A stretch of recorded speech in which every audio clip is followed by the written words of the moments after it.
A lot of people think that the hardest part of entrepreneurship is launching that first product. And while that process is very challenging, what's even more challenging is looking back at everything that you did wrong and having the balls to acknowledge that you did those things wrong, and then realizing that, okay, in order for me to correct these mistakes and never make them again, I have to become a different person. And that is what this video is about. It's everything that I learned from the first drop of my brand Nuclei up into the second drop. So let's start with the first drop. The first drop was a brain bank. I came up with this concept because people always just know me from my ideas, and I was trying to exit this content creator space. I didn't want to exchange my visibility for money. I just felt like that long term is not sustainable for me. I don't want to be in everyone's face every single day in order to make money. So I pivoted into product, and I feel like the first product was genius, no pun intended, because I made a piggy bank that looks like a brain. Now, where I went wrong with this first drop is first up, the packaging. Actually, no, let's rewind. Not even the packaging, the fucking production. Because my product was so unique as in the actual like make of it. Everything about my product was so unique. Like there is not a template that you can go onto Google and be like, find a brain that is Chrome, but it also functions as a piggy bank. So the more unique your product is that you're trying to make, the higher the MOQ is going to be, because the factory has to make money. So my MOQ, which is minimum order quantity for my brain banks, was 1,000. 1,000. I thought 1,000 was cheap. I'm thinking I got 50,000 people that follow me, 5,000 people that be liking my comments, liking my Instagram posts on a daily basis. I could sell 1,000 brain banks. So first day I did 200, which was pretty good. But then after I realized, oh, in order for me to keep making money, I have to keep selling, which means I have to keep showing up. So it's like I thought that I could just exchange my visibility for a product and make money that way. But everything is work. Like there is no shortcuts. If you don't want to do something over here, that effort is going to have to get put somewhere else in order for it to make sense. So I learned very quickly that, okay, entrepreneurship is selling constantly. Like you have to sell over and over and over, and selling is the most cringe thing ever. But would you rather be broke or would you rather be cringe? Okay, so that's where we messed up. Number one, we as in me, I only posted the campaign photos and that was it. After 4 or 5 days, I ran out of ammunition because I didn't have any more. I didn't plan to post over and over because I'm thinking I'm going to sell out in day one. The second thing that came from that, so once I started getting the orders, I underestimated how long it was going to take to pack those orders. So my product was a 2-part product. Something else that I went wrong with. I had a brain bank, but then I also had these notepads that look like money. Those are 2 different manufacturers. I did not have any money left over in order to invest in the packaging. So all of my brain banks came in this cardboard box with this like white styrofoam casing that was molded to the brain. And the dollar bills came in a separate box. So every single box I had to cut open and then take the brain out, stuff the notepads on the side of the brain, fold it back up, retape it, and then ship it out. Do you know how inefficient that is? Like you think to yourself, oh, it's only whatever amount of orders. No, I had to call my friends to help me pack orders because it was too much for one person. So because I underestimated how much time the processing would take. So whenever someone says 2 to 3 days for processing, that's them preparing your order. So that may be someone going through the warehouse, picking your orders. Maybe that's them packing it, wrapping it. All of that is the processing time. The shipping time is a completely different window. So after it's processed, then it gets shipped. my processing time was so long that it was cutting into the shipping time of my customers. So imagine getting a product and then it's late, and then the packaging is like C grade. And for what I was charging, I would say I would 100% go back and invest that extra however many thousands of dollars into better packaging. Like, I would have waited to get more money to be able to invest in my packaging. Packaging is such a huge part of the product experience, and I don't think people understand that. When something is packaged well, it gives intention, it gives luxury, it gives all these different things. So that's something that I would go back and do differently. I think I was kind of riding on the fact that my product was so unique. I'm like, okay, I actually don't need anything else because my product is so cool.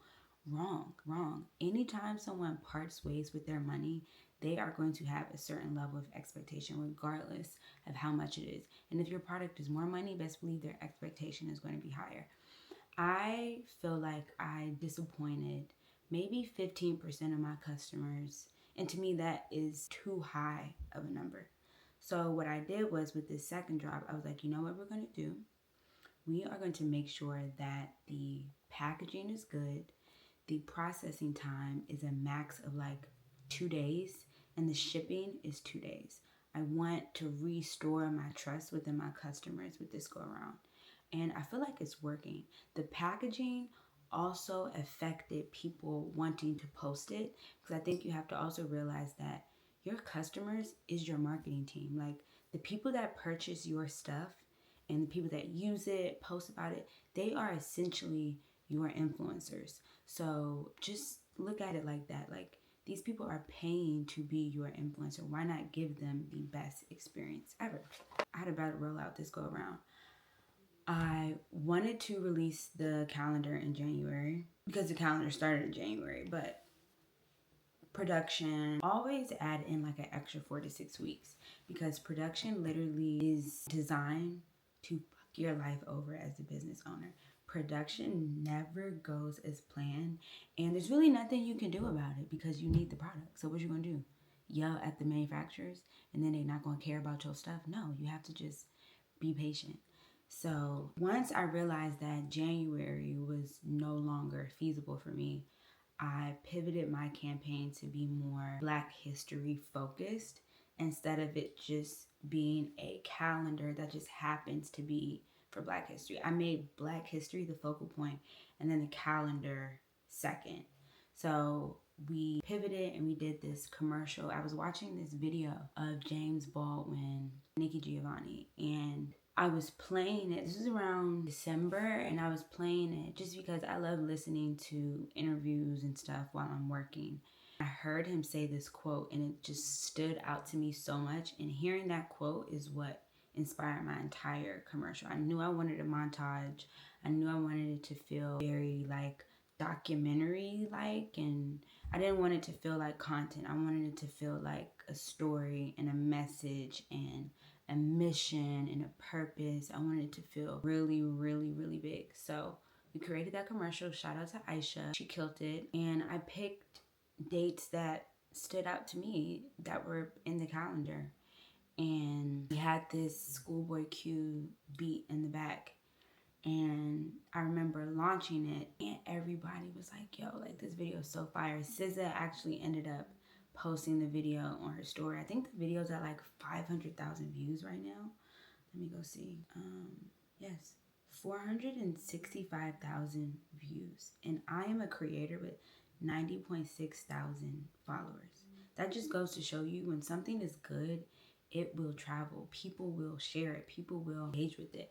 But the fact that I also dropped it January 28th, it was kind of like this video to be like, get ready for Black History Month. You know, like, it was just a lot of energy surrounding it. So not only did I have that, I also had a kind of like a sneak peek teaser of the artwork that Fritz did for me. I did some product photography, product videography. I did a video, versus my last campaign was very photo heavy and like, hey, look at me, I launched a product. Hey, look at me, I launched a product. With this rollout, I was like, hey, look at what I made that is contributing to society or that is telling a story. You know what I mean? Like I feel like this drop was the rollout was more about progressing the way that people perceive Black history, and I think it was just very, very, very timely. I also got a little gritty with the things that I posted. Not everything was shot professionally. In fact, I did not even get professional photos taken of the calendar. I did all lo-fi videos because I know that that is what makes me shop. So I kind of threw away the rule book of what is expected of me as a business owner and just did what I like and what makes me want to add to cart. So yeah, the first 4 days, let's look. So far today, I've done 255 orders for a $70 calendar. That's pretty iconic. That's pretty iconic, if I do say so myself. Okay, the next thing that I fixed this go around was not caring about selling. Selling is the most cringest thing that you can do, but would you rather be cringe or broke? Get up there and sell your shit.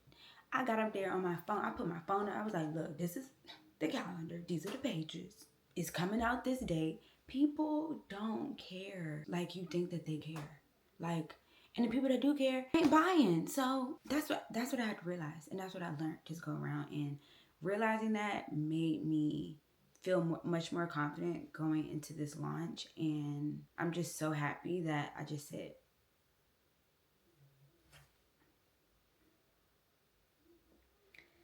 the other thing that I did was be more consistent with the grit and the work effort that is required in order to launch something. So with my brain banks, I burnt out like the third day. I was like, I'm tired of this, grandpa. And this go around, I'm like, well, that's too damn bad. Too damn bad. Because who else is going to pack these orders? You don't got enough money to pay someone to do this for you, so you need to do it yourself. But this is where that 6 months of sobriety kicks in, because imagine your body knowing that you can do something hard for 6 months consistently. So when you need to do something for a week consistently, your body gonna be like, girl, that's easy work. That's easy money. You can definitely do this. So packing orders for a whole week straight, going to the post office daily, like the grind is not sexy at all. I am just now getting my hair done. I got my hair done like a week and a half before it launched. And then I was looking ugly all last week. But now, since I'm on the other side, I got my hair done. But it's like, that's the thing. We got to put the business before the things that we want. I'm also not spending a lot of money.